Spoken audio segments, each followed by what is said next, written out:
नमस्कार दोस्तों, ज्ञान सरोवर के इस YouTube चैनल के नए वीडियो में आप सबका बहुत बहुत स्वागत है। दोस्तों, आज हम बात करेंगे श्री कृष्ण की अनन्य भक्त कर्माबाई के बारे में। हम लोगों ने कर्माबाई की खिचड़ी ये कहानी तो बहुत सुनी होगी। आइए आज विस्तारपूर्वक इस कथा के बारे में जानते हैं। कर्माबाई बचपन से ही अपने पिता जीवन राम को कृष्ण भगवान की पूजा करते हुए देखती थी। वह कभी भी कृष्ण भगवान को भोग लगाए बिना भोजन ग्रहण नहीं करते थे। जब कर्माबाई 13 साल की थी तब एक दिन जीवन राम को तीर्थ पुष्कर स्नान के लिए जाने की इच्छा हुई। साथ में उनकी पत्नी ने भी पुष्कर स्नान की इच्छा प्रकट की। जीवन राम अपनी बेटी को भी ले जाना चाहते थे, परंतु दुविधा ये थी कि अगर वे सब घर के बाहर चले गए तो श्री कृष्ण को भोग कौन लगाएगा। तब जीवन राम ने इस नित्य कर्म की जिम्मेदारी कर्माबाई को सौंपी और कहा कि देखो बेटी कर्मा, सुबह भगवान कृष्ण को भोग लगाने के पश्चात ही तुम भोजन ग्रहण करना। कर्मा ने भी अपने पिता की हाँ में हाँ मिलाई।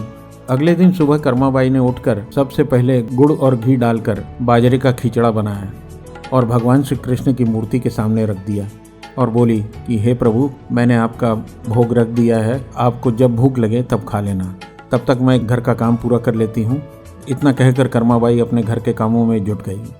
काम करते करते बीच बीच में आकर देखने पर जब कर्मा को ज्ञात हुआ कि भगवान ने अभी तक खिचड़ा नहीं खाया है, तब उसे संदेह होने लगा कि शायद खिचड़ी में घी और गुड़ कम है, इसलिए भगवान कृष्ण भोजन ग्रहण नहीं कर रहे। तब कर्माबाई ने खिचड़ा में थोड़ा गुड़ और घी मिलाया और मूर्ति के सामने बैठ गई। वह बोली, भगवान, मेरे बापू जब तक खिलाते थे तब तो आप खा लेते थे, तो अब क्यों नहीं खा रहे? और अभी तो पिताजी बाहर गए हैं, उन्हें आने में बहुत दिन लगेंगे, तब तक आपको भोग लगाने की जिम्मेदारी मुझे दे गए हैं, इसलिए जब तक आप भोजन नहीं खाएंगे मैं भी कुछ नहीं खाऊंगी। इस तरह जिद पर अड़ी नन्ही कर्माबाई की प्यारी बातें सुनकर श्री कृष्ण का सिंहासन डोल गया और फिर मूर्ति से आवाज़ आई कि बेटी कर्मा, तुमने पर्दा तो किया ही नहीं, तो मैं भोजन कैसे ग्रहण करूं? तब कर्माबाई ने मूर्ति के आगे अपनी चुनरी का पर्दा लगा दिया और कुछ ही समय में कृष्ण मूर्ति के सामने रखी खिचड़ी की थाली खाली हो गई।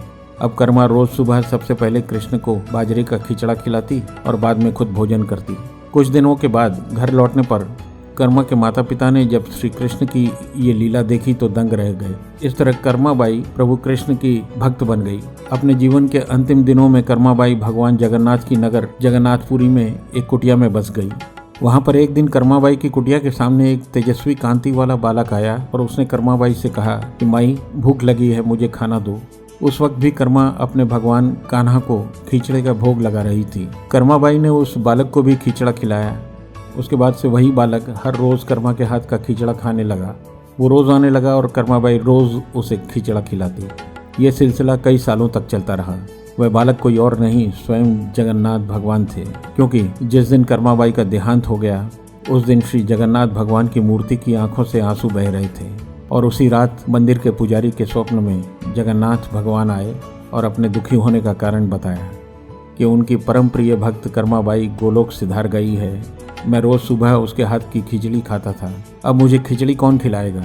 ये सुनकर पुजारी बड़ा आश्चर्यचकित रहा। फिर उसने मंदिर के अन्य पुजारियों से बात की और अगले दिन से मंदिर के सभी पुजारियों ने मिलकर निर्णय लिया भगवान को रोज़ बाजरे की खिचड़ी का भोग लगेगा और उस भोग का नाम दिया गया कर्माबाई की खिचड़ी।